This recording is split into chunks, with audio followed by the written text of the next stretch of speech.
All right, let's begin with the most toxic woman in the world that looks like my sister. Why does silence help to make your ex come back? Glad you asked. Let's get into it, family. See that shit? That's the toxic. Yo, she's too charismatic. That's too toxic. Number one, it helps to make sure that you don't say the wrong things. Some of us start to resort to begging, lashing out, just messing things up more than they were when you left. Number two, gives you and the person you are breaking up with a time to cool down. Number three, silence helps to make sure that your ex starts to feel your absence. They may have taken it for granted.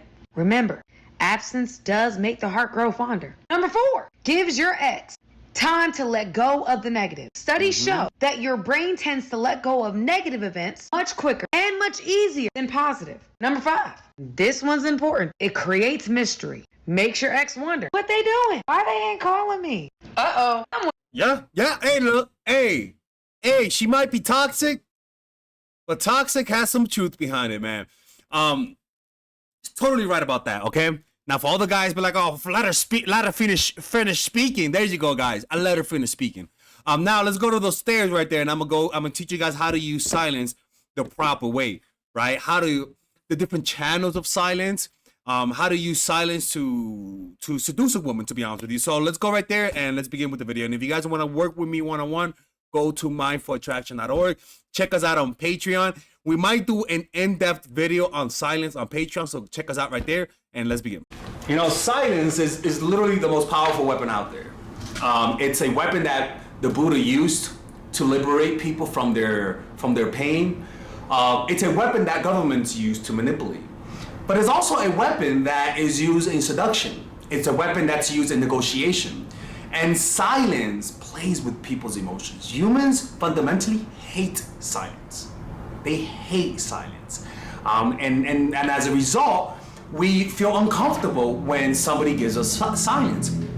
Now, there are different forms of silence, and we're gonna talk about that. Because silence is not about being a fucking mute. Right? That's not what silence is. There's many forms and many variety, some that are extremely toxic and some that are benign but beneficial, right? And we're gonna talk about that in this video. And the most important thing when it comes to creating silence is you gotta have discipline. If you don't have discipline, you're not gonna do this. And the way that people develop discipline is two ways. One, some people are naturally cold, right? Some people are psychopathic, right? And so they have a natural capacity to hide how they feel because they feel nothing. But other people develop that through situational confidence, where you validate me so much that I'm able to give you silence because I know you're always gonna be there like a dog. But also there is the silence where you develop the capacity to be silent through silence in and of itself, right? And that's where true self-esteem lies, right? So we're gonna talk about that today, how to use silence to play with their emotions. Because the thing is this, people rely, even people who are not toxic, they rely on your overreaction, right? For example, if I'm walking down the street and a girl goes like, oh my God, he's so hot, that overreaction feeds my ego. Father Alex feels great about himself. If I don't text you back and you double, triple text, that overreaction feeds my ego, which gives me less urgency to respond to your needy self.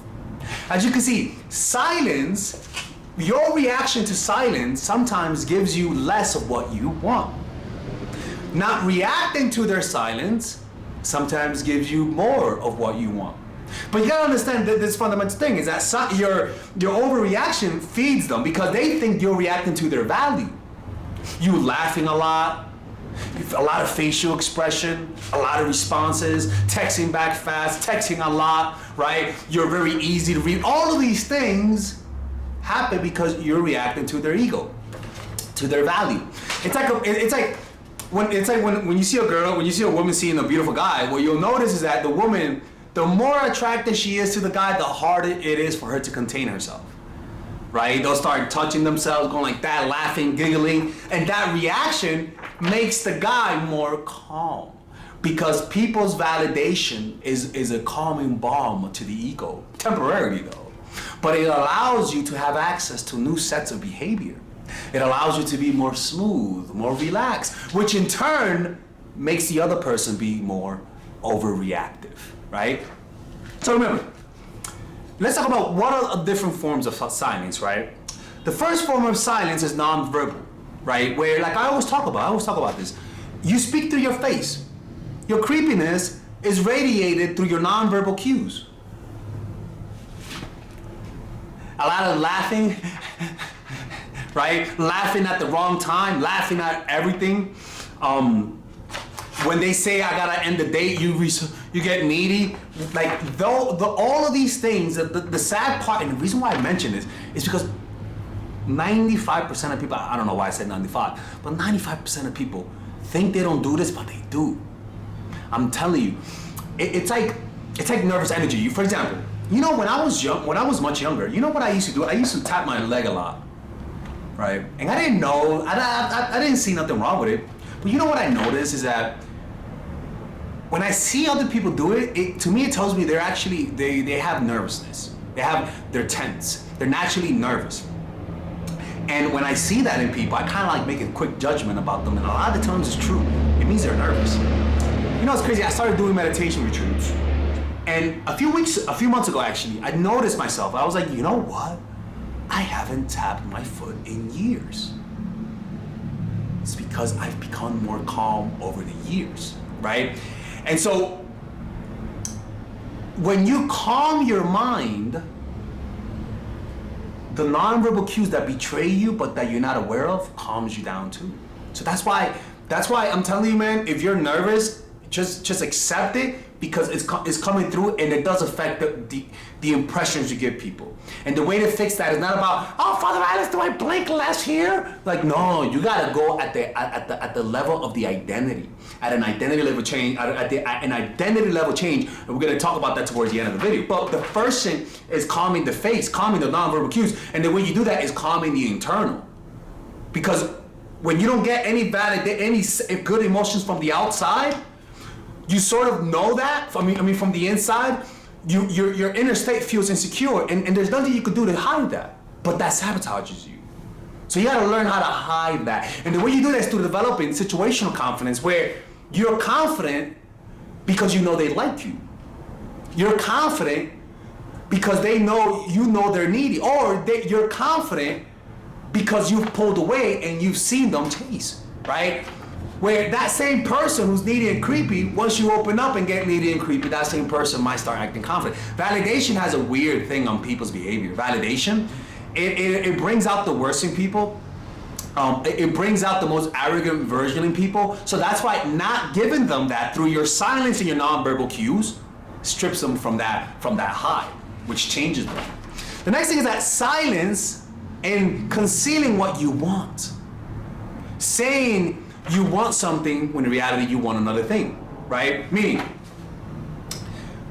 you text somebody, you really want to see them, oh my God, you're so beautiful, but in person, you're very polite, you're not passionate, you're not trying to touch them, you're not showing that same passion you showed over text. Or maybe you show a lot of passion in person, but over text, you don't show that passion. There's two channels of communication, right? What you say, what you do. Just make sure one is closed. Make sure one channel is closed. Maybe you say you want them through your body language, but through your words you don't. Or maybe you do say that through your words and text messages, but in person you don't. Keep one channel closed. Keep it monotoned. One channel. What it does, it creates confusion. It makes them like almost be more receptive to more of the positive energy you're giving them. I'm telling you, this works. What I'm trying to tell you, this works. This is evil, by the way. This is the evil part. The next thing, so honestly, just remember that part.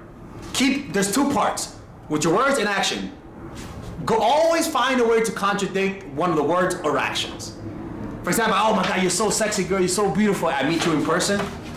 Hello, how are you? Oh, you're looking splendid. Okay, I'll have a great day. Ta-ta. She's like, what the fuck? I thought you wanted me in real life.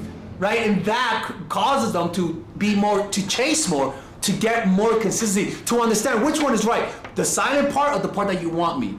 The one that makes me feel insecure or the part that is really attentive. You gotta, by mixing those, it creates that reaction in them. So keeping the channels closed, at least one or two channels closed, will create an overreaction on their part, because again, people, it's like a puzzle that they can't solve. It creates frustration.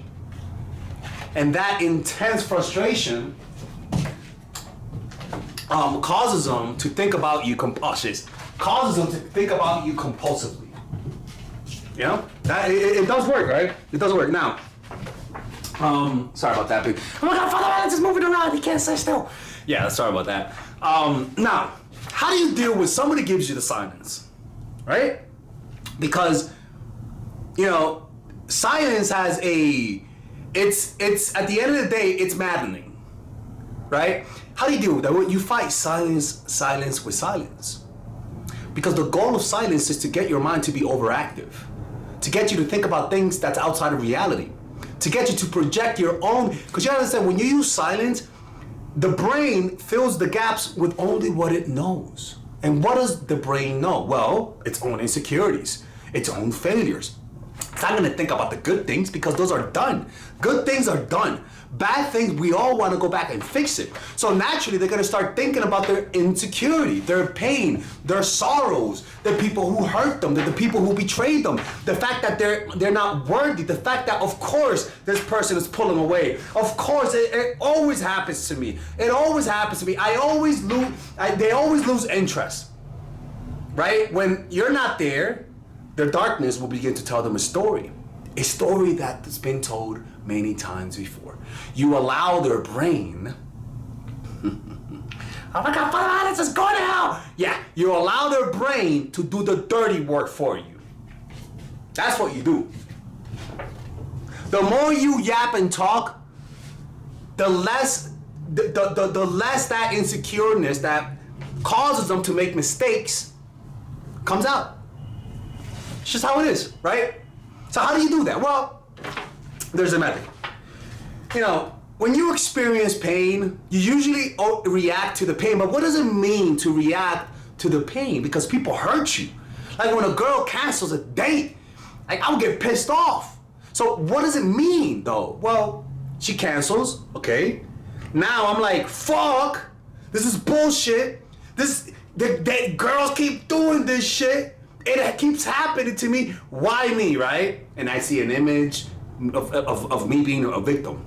So what's happening is that you're experiencing an abstract feeling, which is rejection, and you're giving it meaning by reacting, by saying this is because of this, and then you start to see an image and movies based in your past, and you create a story, right? And that solidifies as a painful experience. And that causes you to react even more because it's painful and you don't know any other way but forward. The next way is, for example, today, right? I was on the phone, I was trying to get my internet fixed, and every time I called, it would hang up. And I'm just trying to get my internet fixed. Anyway, so I remember as I was sitting down, I was meditating for like the past hour. And so I felt one of the ways that we do this in my course, Emotional Mastery, is feeling the whole body. Right? It's feeling the whole body. Like you feel the vibrations of the body. So right now as I'm talking to you, I'm always aware of my body. It almost feels like you smoke weed for the first time, not the high, but like the physical feeling of weed. It's almost like your whole body tingles. And that's because you're getting in touch with the reality, which is what? At the core of everything is vibrating. If you pay attention to the sensations of the body, you will notice subtle vibrations. The term feeling my hand, when you say I feel my hand, what you're really saying is that you're feeling the vibrations of your hand. When you say I feel this hand more than this hand, what you're really saying is that I feel more vibrations here than here, right? That's why when you get traumatized, your body becomes numb because your mind is sucking up all of the energy, all of your consciousness out of the body and using that to create the trauma. So as I was listening and waiting for the fucking call, I felt an energy of anger. And I'm like, Alexis, just keep feeling the body. Keep feeling the body. And I wanted to say, you know what I really want to say? I want these fucking Mexican companies, although fuck them, fuck you. I'm going to be like, fuck you, see tu, fuck you. But I was like, no, Alexis, don't react. Just keep feeling the body. And that energy will go arise and go down. Arise. And I'm like, Alexis, remember, this is an illusion. You don't have to act on it. Just keep feeling the body. And my mind said, Alexis, but you're right. They're wrong. They're wasting your fucking time. This company sucks. They don't give a fuck about the customer. And I'm like, Alexis, just keep feeling the body. I kept feeling the body. I felt the body. I felt the body. And eventually I had to go to the store. I got the situation fixed, and I'm walking, and then I still feel the desire to say, fuck these motherfuckers. And I'm like, no, just keep feeling the body. Keep feeling the body. And then I made some tea, and I forgot about what happened. But I still felt the energy, but it was like residual. Like, you know, when you say something, and you kind of hear the last echoes, right? You're like, okay. And it went away. It dissolved. Just in the air, dissolved. Why? Because I had the choice. I could complain and say fuck, or I could concentrate on the feeling of the body. And I didn't react. I kept myself cool. And you know what happens? Next time that anger arises, it'll come, but with less intensity. And you can see where I'm getting at. And this is why I tell you guys, check out that course, Emotional Mastery, or check out the book, The Power of Now, Chapter 6 on the Inner Body by Eckhart Tolle. When you practice this, when you choose to observe sensation of the body, and because what you're doing is that you're giving silence, right? You're observing all of those thoughts. You're like, fuck this bullshit. And you might even see the images of choking the shit out of the representative, right? But you're so concentrated on the sensations of the body that that those thoughts don't have energy to latch on you. It's just there waiting for you to pick it up. But you're like, no, concentrate. Just concentrate on the whole body. And a lot of you guys cannot do that because you haven't practiced this. You got to sharpen up your mind by practicing Anapana, right? You observe the cessation of what's happening underneath the nose, and you just relax and observe all of the different temperature changes. And that gives you the capacity to concentrate during tense moments like I was talking about. Most of you guys are not going to be able to do that. You got to build yourself up to that point, right? Because with little moments, I call those illusions, right? Where the body says, react, they did you wrong. And all you are is silence, and you observe. And the way you observe is not through trying not to think, because you can't do that. Just bring awareness to a physical sensation and concentrate on the subtle feelings that you feel. The more subtle the feelings you notice, the deeper the concentration, the more presence power you have to dissolve those patterns, because those are patterns. But I would have reacted to that with like fucking punching the wall, getting angry, right? Or with a partner, I would have texted, well, fuck you, you're fat, whatever you think hurts them. But rather than acting, you just sit with the anger. And what you notice is that it's an energy field. It's an energy field that's looking for something to take on and act on its behalf, like a parasite. And you don't feed it by when you don't feed that parasite. By when you feel that first sensation, you go into the body. And don't fall for the illusion that acting on it removes it. It doesn't. You not acting on it and being silent removes the energy. And that's what manipulators use to manipulate you. That's the main cause of your creepy, needy behavior that pushes people away. I might have said too much. I'm not even gonna lie. That might be too advanced. I'm not even kidding. I mean, some of you guys might hear this and go from one ear to the other. I get it. It's crazy what I'm saying, but it's true. And because what you're doing is that the reaction is coming, but you're not acting. And so eventually it's gonna starve away. Eventually. Sooner or later. So now the next time this happens, I'm not gonna feel the same level of intensity. Because today was kind of intense, which is very unnatural of me. But whatever, it was there, so it went away now. Next time, it's gonna come weaker. And over time, that silence will allow you to show who you truly are in your most attractive self, which is presence, through presence. And people get drawn to you. They get drawn to you. So I tell you guys, check out that course, Emotional Mastery. It'll teach you this. And you guys know I don't fake who I am, right? To a fault, to be honest with you. But I don't fake my transformation. I'm spiritual. No, you know my addictions. You know the shit that I've had, and you've seen the changes, and it works. I've seen it in my life, man. Like, seriously, man. It's crazy. Anyway, let me know what you guys think about this. If you guys want to work with me one-on-one, go to myfullattraction.org. I can teach you guys how to do this. Check out my course, Emotional Mastery. This is going to be a little advertisement. And check it out. And there's a 30-day money-back guarantee, man, if you don't like it, man. Anyways, take care. Bye-bye. Are you needy and creepy? Do you have a tough time coming across confident when you like the person? A lot of the times you just don't know what to do. You have habits and patterns that whenever somebody triggers you, you completely forget what to do the right thing. Well, guess what? I have a course for that. And it's called The Psychological Game of Attraction, Natural Chemistry, and The Feminine Woman. What I call the fundamentals. All of those courses are meant to eradicate and exercise the needy, creepy parts in you through action. Meaning, you do what the videos say, and without a shadow of a doubt, you actually get the results. You'll notice that men call you back more. Men will want more relationships with you. They're gonna be the ones that are needy and creepy. They're gonna be the ones that want something. They're gonna be the ones that are the aggressors in trying to get a relationship out of you. But the problem is that a lot of people just watch one or two videos and completely forget that there's actually a system. Don't just watch one or two videos. Get the system either by purchasing all of them and get a discount, or purchase them individually. Because a lot of the times just watching one video in isolation, you actually miss the big picture. You have to understand why it works. You have to understand what to do next. And a lot of times my videos just can't address that. A lot of people, you see by the testimonies right here, a lot of people have done what those videos say and they've gotten results. Like the other day, I was in Mexico and they were like, hey, Alexis, and I'm like, hey, oh my God, your videos are so great. And I'm like, and she was like, look at my kid.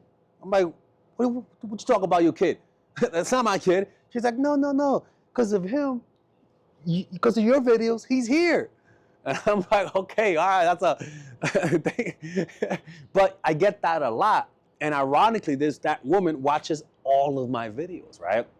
So purchase those courses, man. And if you don't like it, you actually could get a 30-day money-back guarantee, right? Purchase them individually or get a discount and purchase them all by clicking on the description down below. You have the option of purchasing the one with the bonuses that obviously it's more material, where it's like I give you guys meditations. There's also other courses on how to make friends, how to master anything, or you could purchase it without the bundle, which is much more affordable, all right? And with that, you guys are able to support my channel, which will allow me to make more videos, okay? Anyways, see you guys inside, and thank you.